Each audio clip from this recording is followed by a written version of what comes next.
हाँ तमें माने समस्ते निज निजर जगह बाची यथा स्थान रे बसु अदृष्ट द्रष्टा अकृत कर्ता अमृत बंता अशरण शरण अकारण कारण चीर चिन्मय सजिदानंद से प्रभु जगतर नाथ जगन्नाथंकर अभय चरण कमल तले माँ भगवती प्रभु सत्यनारायणकर पदारविंदरे मोर अनंत कोटि प्रणाम। बाबूरे प्राणर प्राण जीवर जीवन भक्त गंठी धन राधा प्राणधन मुनिजन मानस हंस सकल जीव जगत इह काल परकाल देवता जगत गुरु ठाकुर श्री श्री अभिराम परमहंस देवंकर पदारविंदरे ए दिन जन अकिंचनर कोटि कोटि दंडवत यही दंडवत जनाई सारिबा परे श्री गुरुदेवंकर अहेतुक कृपा बारी झरी आसुथुबा कई पद भाषा बोलर बा कथामृतर मुहेत आपण मानक उत्थापन करबा पई जाउछि तत पूर्वर बा तत संगे संगे मोर देखुथुबा पटियसी मातृकल्पा भगिनी कल्पा माँ भणी मौसी मानक तथा मोर बापा भाई मानक अनंत कोटि निवेदन यही निवेदन को ज्ञापन कर सारिबा परे प्रभुंक दरबार रे विभुंक दरबार रे मो निकटस्थ रे बसिथिबा कुना कुनी भाई और भौणी मानक मोर स्नेहर आशीर्वाद। बाबूरे पाला हेउछि ओडिशार साहित्य सांविधानिक उपरे निर्भरयोग्य प्रतिष्ठामूलक केन्द्रबिंदु प्रतियोगितामूलक पालार आज हूँ आंभ मानकर तृतीय रजनीर प्रथम सोपान कहले अत्युक्ति हेब नहीं। इति अवसर रे देखुथबा मोर कला साहित्य संस्कृति को एंजॉय करथुबा फीलिंग करथुबा मोर साहित्य अनुरागी तथा भगवत पिपासु सर्जन वृंद आपण मानकर सम्मुखरे क्षुद्र भी कलाकार हिसाब से कौन बा कही कौन बा गाई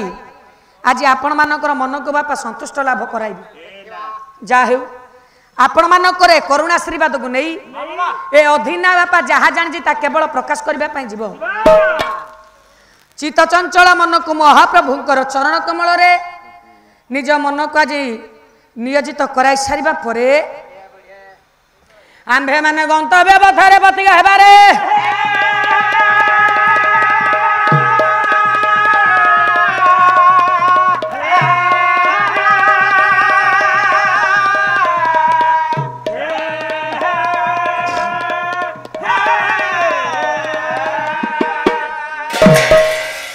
परिडाबू जेहेतु आंभे माने पवित्र दरबार रे उपस्थित आंभ मानकर प्रथम कार्यक्रम होची मंगलाचरण श्लोक पाठ करबा तेबे जाई आमे हमर गंतव्य पथरे पथिक हेबा मो बापा मानकर निर्देश थिला जगन्नाथ संस्कृति पर कहबा पाई काली बापा द्वितीय पर्याय रे मु जा किछि कहिथिली आपण माने बसथिले ना हो ना नहीं पुणी काली को आपण मानक निकट रे जगन्नाथ संस्कृति पर नुआ नुआ कथा कहबी आम घर बापा पुरी बड़दाण्ड जगन्नाथ पाखरे आम घर जगन्नाथ संस्कृति पर मुझे अधिक कहीपरि से आपणकर आशीर्वाद मो प्रति थाउ हौ जी समय पाला करवा ये कि पाला हम मो बापा मानकर निर्देश अच्छी कहले शिवंकर तांडव नृत्य मु कहली हौ देखा समय अनुसार कौन किसी करवा हौ बाबूरे गोटे पद आवृत्ति करवा श्लोक बेसी समय नेबी ना मंगलाचरण करने समय स्लोप समय मध्य सारिबा अधिक कथा कहवाई चेष्टा करवा आपण मानक पंडित आज गोटे आश्चर्यर वृक्ष आशीर्वाद कर हाँ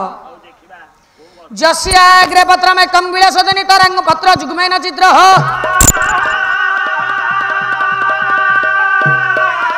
ଯଚ୍ଛାୟା ଲୋକମାତ୍ରା ତ୍ରିଭୁବନ ଜନତାଙ୍କୁ ବାଧ ତେନ ତ୍ରିତାପ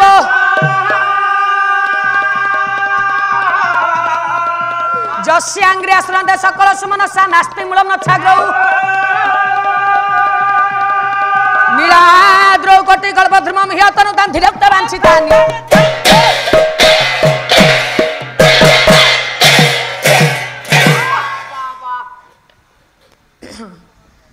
आपण मानक पंडित मु प्रथमरु कहिछि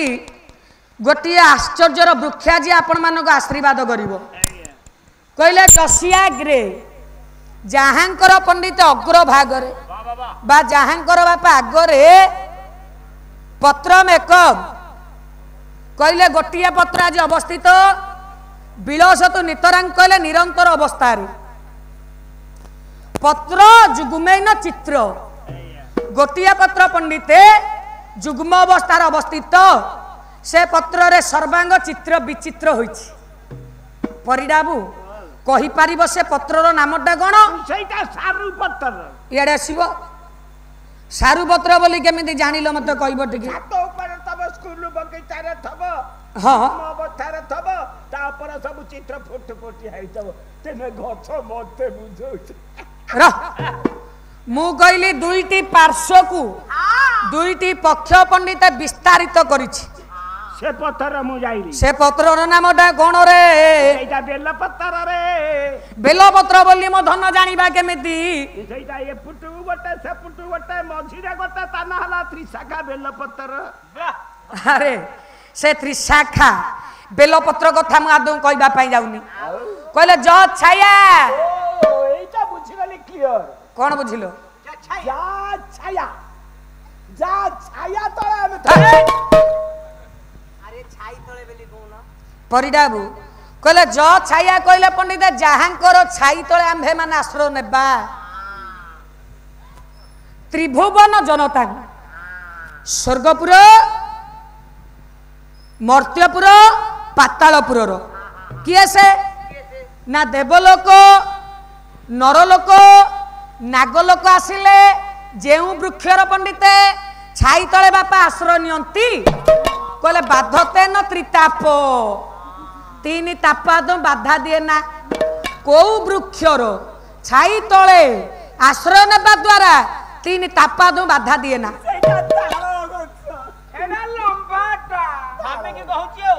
परिडाबू कही था जदि ओस्त वृक्ष कही था जदि बट वृक्ष मो बापा मानक माँ मानक हुए तो किछिटा बापा शोभा पाई था तमें जो कहल ताल वृक्ष सी तो हूँ गोटे एत बड़ लंबा वृक्ष जदि ताल वृक्ष एठी अच्छी हाफ किलोमीटर दूर रे पड़ुची तार छाईटा सी कौन एमती छाई जोगाइब जे ए तीन पुरर जनता आसिले तार छाई तले आश्रय नेबे परिडाबू ये भलिया एक वृक्ष पंडिते ए धरा पृष्ठ रे धरा धाम रे बापा विद्यमान जेउ वृक्षर छाई तले बापा आंभे माने आश्रय नेबा द्वारा तीन ताप बाधा दउनी से तीन ताप कोन से त्रिताप कोन कहले आध्यात्मिक ताप आदि भौतिक ताप आदि दैविक ताप कहले जसिया अंग्री अंग्री कहले पंडित पाद को बुझिबा जहाँकर पाद तले बापा आंभे माने आश्रय नेबा सकल सुमन सानास्ति मूल छाग्रौ सुमन कहले पंडित मानक बुझिबा सुमन कहले पुष्प को बुझिबा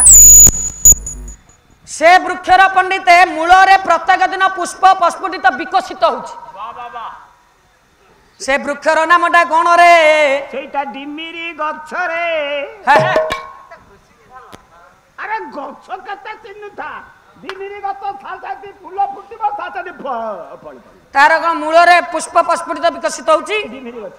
से वृक्ष कथा माधु कहूनी जेउ वृक्षर पंडिते मूल रे प्रत्येक दिन पुष्प प्रस्फुटित विकसित होउछि हेले तार मूल नाही कि अग्र नाही सेटा निर्मूली निर्मूली तम बुद्धिटा को मानिबा सेटा निर्मूली तार मूल नाही कि अग्र नाही सेटा निर्मूली परिडाबू जेउ वृक्षर मूल नाही अग्र नाही ता ना होचे निर्मूली मु से कथा दउ कहूनी ଯେଉଁ ବୃକ୍ଷର ପଣ୍ଡିତ ମୂଳ ନାହିଁ କି ଅଗ୍ର ନାହିଁ ସେ କିଏ? ନୀଳାଦ୍ର ଗୋଟିକଳ୍ପ ଧ୍ରୁମ ହିୟତନୁ ଗାନ୍ଧୀର ତ ବାଞ୍ଛିତାନି। ଯେଉଁ ପଣ୍ଡିତ ନୀଳଗିରି କନ୍ଦରରେ ବିରାଜମାନ ପ୍ରଭୁ ଜଗତର ନାଥ ଜଗନ୍ନାଥ ମା କାଳିଆ ଠାକୁର ତାଙ୍କରି ସମ୍ମୁଖରେ ପଣ୍ଡିତ ବିଦ୍ୟମାନ ବିରାଜମାନ ଗରୁଡ଼ ସ୍ତମ୍ଭ। ଗରୁଡ଼ ସ୍ତମ୍ଭ ଉପରେ ବିରାଜମାନ କରିଛନ୍ତି ଗରୁଡ଼ ରାଜପକ୍ଷୀ। ଜଗନ୍ନାଥଙ୍କର ପଣ୍ଡିତ ଯେହେକି ହେଉଛନ୍ତି ବାହନ। ବାବୁରେ ଗରୁଡ଼ ସ୍ତମ୍ଭର ପଣ୍ଡିତ ମୂଳରେ ପ୍ରତ୍ୟେକ ଦିନ ପଣ୍ଡା ପଡ଼ିଆରୀ ମାନେ ପୁଷ୍ପ ଲାଗି କରନ୍ତି। କେହି କେବେ ହାତ ବଢ଼ାଇକି ଉପରେ ଦିଅନ୍ତି ନାହିଁ। କାହିଁକି ନା ମୂଳରେ ଦେଲେ ପ୍ରଭୁ ପାଇଲେ, ଉପରକୁ ବାପା ହାତ ବଢ଼ାଇକି ଦେଲେ ପ୍ରଭୁ ପାଇଲେ। ଏ ଜଗନ୍ନାଥ ମନ୍ଦିର ତାଙ୍କର ମୂଳ ନାହିଁ କି ଅଗ୍ର ନାହିଁ। ମୋ କହିବାର ଅର୍ଥ ସେ ମନ୍ଦିର ବାପା କେତେ ପୋତା କେତେ ଉଭା କେହି କେବେ କହିପାରିବେନି। କଳନାର ବାହାରେ ପରିକଳ୍ପନାର ଦୂରତାରେ। ବାବୁରେ ଗରୁଡ଼ ରାଜପକ୍ଷୀକୁ ଦେଖିଛ? ଗରୁଡ଼ ସ୍ତମ୍ଭ ଉପରେ ବିରାଜମାନ ବିଦ୍ୟମାନ ହେଲେ ଦୁଇଟି ପାର୍ଶ୍ୱକୁ ଦୁଇଟି ପକ୍ଷ ଆଜି ବିସ୍ତାରିତ କରିଛି। ଗୋଟିଏ ପତ୍ର ପଣ୍ଡିତ ଯୁଗ୍ମ ଅବସ୍ଥାରେ ଅବସ୍ଥିତ, ସର୍ବାଙ୍ଗ ଶରୀର ଚିତ୍ର ବିଚିତ୍ର ହୋଇଛି। ଆଜିର ପବିତ୍ର ଦରବାରରେ ସେଇ କାଇଁଚ ମାଳିଆ ବେଣୁ ବିନନ୍ଦିଆ ଯମୁନା କୁଳିଆ ନୀଳାଦ୍ରି ମଣ୍ଡନ ଶ୍ରୀଚକା ନୟନ ଚକାଡଳା ପତିତ ପାବନ ଆଜିର ପବିତ୍ର ଦରବାରରେ ଉପସ୍ଥିତ ହୋଇ ଏ ଅନୁଷ୍ଠାନକୁ ଉତ୍ତର ଉନ୍ନତତର କରିବା ସହିତ ଦୀର୍ଘାୟୁ କରିବେ। ତ ସଙ୍ଗେ ସଙ୍ଗେ ମୋର ସମ୍ପାଦକ ମହୋଦୟ ସଭାପତି ମହୋଦୟ ଅନୁଷ୍ଠାନର ସମସ୍ତ କର୍ମକର୍ତ୍ତା ମହୋଦୟଙ୍କୁ ମଙ୍ଗଳ ବିଧାନ କରିବା ସହିତ ମୋର ଦେଖୁଥିବା ଦୂର ଦୂରାନ୍ତରରୁ ଆସିଥିବା ବାପା ଭାଇମାନଙ୍କୁ ମାତୃସ୍ଥାନୀୟ ଭଗିନୀ ମା ଭଉଣୀ ମାଉସୀମାନଙ୍କୁ କୁନା କୁନି ଭାଇ ଓ ଭଉଣୀମାନଙ୍କୁ ଆବାଳ ବୃଦ୍ଧ ବନିତାଙ୍କୁ ମାଇକି ସାଉଣ୍ଡ ଭାଇଙ୍କୁ ରୋଷେଇ ବାବୁମାନଙ୍କୁ ସର୍ବାଦୌ ସର୍ବସ୍ମିନି କାଳେ ମଙ୍ଗଳ ବିଧାନ କରିବା ସହିତ ସୁକଲ୍ୟାଣ କରିବେ। ଅନୁଷ୍ଠାନକୁ ଧନ ଧାନ୍ୟରେ ପରିପୂର୍ଣ୍ଣ କରିବେ। ସର୍ବେ ବୋଲ ପ୍ରେମାନନ୍ଦ ଗବାର। ଜୟ ଜଗନ୍ନାଥ।